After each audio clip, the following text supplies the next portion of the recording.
Hey guys, welcome to another episode of Amber Unfiltered. Today I wanted to talk to you guys about why going to therapy, even when you're doing all right or doing well, is a good thing. But before I do that, don't forget to like, comment, and subscribe. Also, if you want to cash at me at Amber Unfiltered Show, that'd be greatly appreciated. So I kind of came up with this topic actually from my session today that I had. I had one earlier. I love my therapist. Shout out to her. Also, I hope she feels better because she's kind of coming under the weather. But we actually touched on that because I was like a light today in therapy. Like I was just like so happy and just like energetic and just feeling good and just feeling at peace, even though there's some like challenges that I'm having, but I'm trying not to like let them get me down, and I'm like getting in front of those challenges. So I don't really feel like super stressed because I'm like, all right, at least I'm taking some steps and I'm making some progress, right? But she was like, you know, it's a good thing to go to therapy, even when things are going all right, even when they're going good or well, or there's really nothing, you know, too pressing or too traumatic going on. And I was like, yeah, this is true. I was like, why don't people talk about this more? I actually would agree. Even before the session, I had that mindset because I think we associate therapy with being bad or being trauma informed or traumatic or ill or sick or unwell. But it's like, it's not just for that. It's kind of, I feel like my old therapist used to say that it's just giving you tools to cope and manage with things. And I definitely think that that's a key part of it. But I actually think it's good to go just to have someone to bounce ideas off of and to have a sounding board, because therapists, they're like third party like entities basically, and they don't have anything to gain from like taking your side or anything, you know, they don't have any stock in like the people in your lives or the situations that you're going through. They're just there to kind of help you work through it and sort through it and try to heal from it and not be chained or confined by it, you know, if that makes sense. And I've always thought that, and I was like, how come we don't touch on this topic more? So I actually put into Google here why it's good to go to therapy even when things are going well. And this is the AI overview. So it says going to therapy when things are good is beneficial for personal growth, 100% agree, preventing future issues, and improving overall quality of life, much like a preventative tune-up for your mind. And I will have to agree with that analogy. It can help you build resilience, understand yourself better, strengthen relationships, set and achieve goals, and develop healthier coping mechanisms before a crisis occurs. I definitely agree with that. I feel like I've seen some small changes in myself just from like changing my thinking and like getting in front of the negativity and like the pessimism. I don't know if other people feel out like that same way or feel like that. Let me know. Are you guys going to therapy? Do you believe in therapy? What's your take on therapy? I actually really love it and I advocate for it a lot. I tell people all the time to go to therapy. I'm like, you need to go to therapy. Stop telling me all your problems and go pay somebody who's more licensed and has the right tools for you. Proactive and preventative benefits. Prevent future problems. Therapy can act as a tune-up for your mind, helping you address minor issues before they become major problems, which I would have to agree with. By learning what triggers stress, you can develop strategies to handle future difficulties more effectively.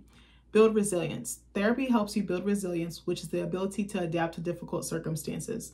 This can be especially helpful for navigating the inevitable changes and challenges life will bring. And I told my therapist earlier, I was like, bro, I hate change. I was like, I hate it so much, but I was like, it's the unknown. I think, you know, and that was like a running theme in my childhood, but I was like, I'm trying to do better about it and just kind of go with the flow and realize I can't control everything because I'll drive myself crazy if I try.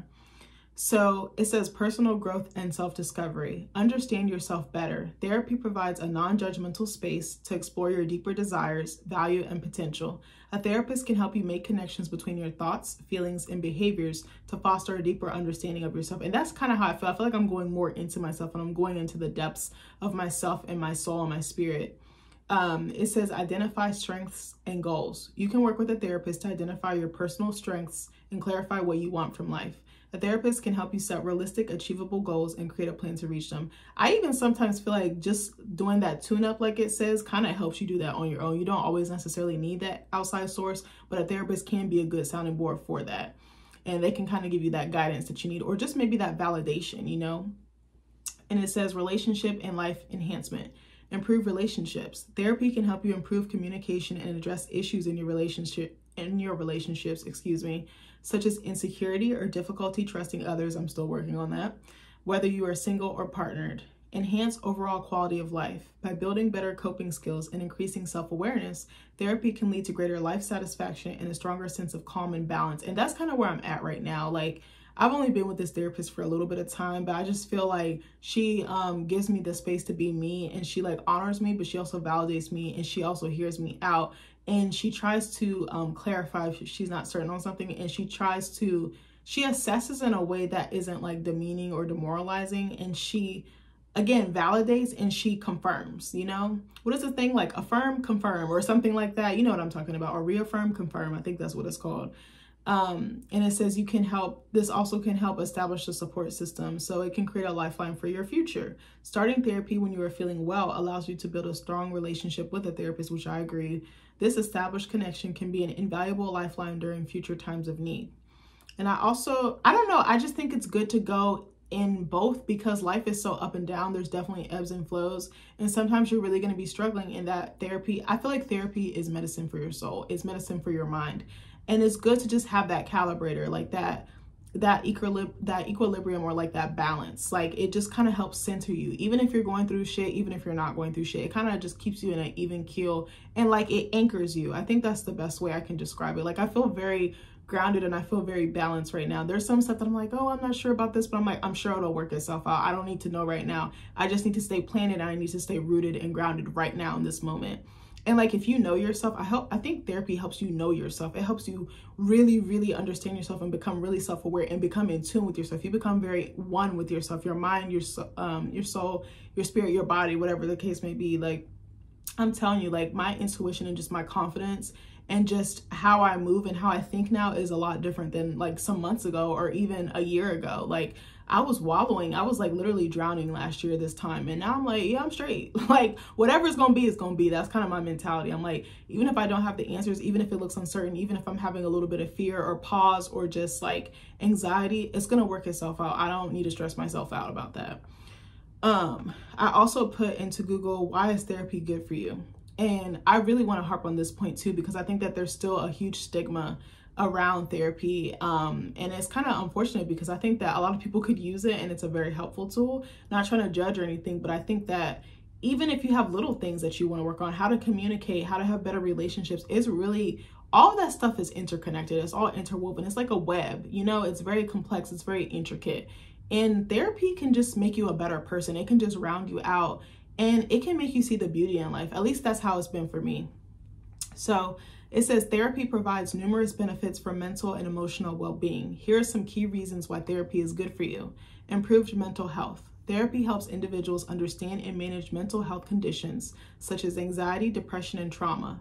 It provides strategies for coping with symptoms and reducing their impact on daily life. And that's definitely how I feel now. Like I feel like my anxiety levels used to be up like probably through the fucking roof, but now they're like slowly coming down. Like I have anxiety still, but it's not as bad as it used to be. Like it was like crippling, like debilitating. Like I literally felt like a piece of like origami, like just folding into myself, just crippling into myself. Like it was so bad. Like it was just hard to just manage just day-to-day stuff. Like, and there's such thing as like a person who can be high functioning and still have these challenges. Like it's very true. I definitely was that. That was me. Me was that. I don't know if that makes sense, but you know what I mean. It provides strategies for coping with symptoms. Oh no, I already said that, sorry. Enhanced relationships. I mean, it kind of repeats some of the same thing. It does say that it helps individuals understand their own patterns and develop better ways of interacting with others. And I definitely feel like it's true. It kind of like holds a mirror up to you, and you have to see what's in. You have to really look at yourself, and you have to look at what you're doing, what you're not doing, how you react to things, how you behave. Like it's so integral. Like it really is clutch. It really is so helpful. Like I cannot stress. I'm seeing things about myself. I'm like, when did that happen? And even around the people around me, I feel like it's like a haze or a fog. Like I'm coming out of it and I see clearly. I can see clearly now. The rain is gone. Something's wrong with me, but y'all know what I mean. Like you can see clear. Like I'm telling you, my vision is so clear. I know exactly who I am. I know where I'm going, what I'm going to do. I just believe in myself. And I'm like, I'm really her. I'm really that bitch. Like, I really know it. Like, I told my therapist this. I was like, I feel so confident. Actually, my boss recently told me before I went on vacation, she was like, your vision for yourself. She's like, I've never met anyone like you who like knows themselves and knows their vision and is going after it. And I was like, it took me a really long time to get here. It was so fucking difficult. I stumbled and fell and stumbled and fell some more, and just sometimes fucking fell and never got back up. And I was just like, and drowned like several times. Like, it was so hard. But with a good therapist and like actively doing the work and doing the homework that they give you, because sometimes they will give you homework, sometimes you have to read something, sometimes you might have to apply a lesson or something that they're teaching you in your session to your active life, and that shit is hard. It is really fucking hard being in therapy. Like, it is, like they always say, healing is not linear. It does this stupid shit, and then you be like, all right, it's like Monopoly. It's like your life is like a board game. You're like 10 steps back, and then trauma will be like, bitch, no, you're 12 steps back. Like, you be 10 steps up, and then something will happen, you go 2 steps back. Then something else will happen, you be like, okay, I can move 1 step forward. Then you move 6 steps back. Like, it's that push and pull, but you really have to surrender, and you have to really want it, and you have to see better for yourself, and you have to want better for yourself. That's the toughest thing. The reason why I go to therapy is because I have a lot of shit from my childhood that I need to work on, and I need to work on like forgiving myself and loving myself, which I'm getting better about doing. Like, I don't really put myself down or doubt myself as much as I used to, but also I don't want my kids being fucked up. I don't want to victimize or traumatize my kid and then in 20 years they're sitting on someone's couch. That does not appeal to me. I think that trauma is very generational, and then there's things that maybe just happen in that one family that might not be generational, like passed down from other family members or ancestors or whatever. But I definitely think that I'm not interested in doing what was done to me. And I don't fault my parents for it. I think that they did really well in some areas, and then some other things I'm like, dang, I wish they had done more. I wish they had really like nurtured that or developed that more. But I understand my parents are human. I understand they're supposed to make mistakes. And some stuff, it's like you almost can't help it. It's in your bloodline. It's in your DNA. It was done to you, so why wouldn't you do it to someone else? You don't know any better. That's all you know. Like, I completely get it. It doesn't make it right. It doesn't excuse it, but I definitely see why. Like, there's so many, I don't know. Trauma is like, it's like a big ass tree, and it's got different branches. It's got different roots. It's got different fucking leaves. It's got different patterns. Like, it's a whole thing. Like, you have to really want it, and you have to really fight for it. And there's times where you're going to suck. You're going to be mad at yourself. I was going to say you're going to hate yourself, but I don't want you to hating yourself. But like, you're really going to be hard. You have to be hard on yourself, and you have to really want it, and you have to like keep trying, even when you're not making progress, even when you're frustrated with yourself, even when you struggle and you don't move forward and you kind of stay stuck. It's so easy. Like, I feel like right now I'm like a computer, and I'm like reprogramming myself. I'm rewiring my brain. I'm rewiring how I think, rewiring how I move, how I respond. Like, it's so fucking hard. And trauma affects multiple aspects of your life. It's not just one, it's your whole life. It can come up in your sleep. It can come up in your finances. It can come up in how you respond to people, your interpersonal relationships, whether it's with your partner, whether it's with your family, your friends, people you work with. It's so interconnected. You have to start untangling. You have to start, what was I going to say? Yeah, untangling is the best word I can think of. You have to start undoing those knots and start undoing those webs, or you're going to get caught and you're going to get fucking stuck. And then do you really want to look by, like, let life pass you by, and like 20 years, you're still doing the same shit? Like, you can either be, addicted to chaos, or you can be prioritizing your peace. That's what I said. But anyways, there's some other stuff in here, but it's kind of repetitive. Oh, I like this part. Hold on. Okay, so it says reduced risk of relapse. Therapy helps individuals develop long-term coping mechanisms, which it does, and relapse prevention strategies. And I don't think relapse necessarily like drug addiction or anything. I think relapse in just like your behavior. Again, how you move, how you navigate. It empowers them to manage their mental health conditions effectively and reduce the risk of future episodes. And I definitely feel like episodes could be like, maybe you like go on a rage bender or something like that. Like, I definitely feel like my temper was out of control when I was younger. I was like, what the fuck? Even in the beginning of like my relationship with my husband, I was so unhealed. I don't even know how he did it. Like, how he did it. Like, God bless this man 2 times over, 10 times over, because I was a hot ass mess. I was like, bitch, I wouldn't want to date you, like acting like that. But I was coming from a very unhealed place and a very broken place, not excusing it.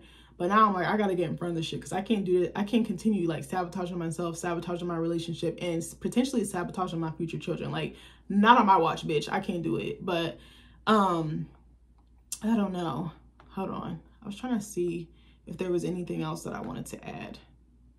Oh, maybe I thought about maybe putting this in here, but I don't know. Anyway, I don't know. That's kind of, I feel like that's mostly, do I want to talk about that? Hold on. I had a second thought. I wanted to talk about the stigma, but I don't know if I want to. I think the biggest stigma that people think is that something is wrong with you, like you're sick. And it's like, no, it's not being sick. It's actually very humbling to go ask for help, and it's a good step forward. I think it's an act of bravery, because to say, hey, I can't do this on my own, I need some support, that's actually really empowering. A lot of us have been taught to take things on the chin, to do it all ourselves. We're not machines. We're not robots. We need help. We need that extra support. We need that network.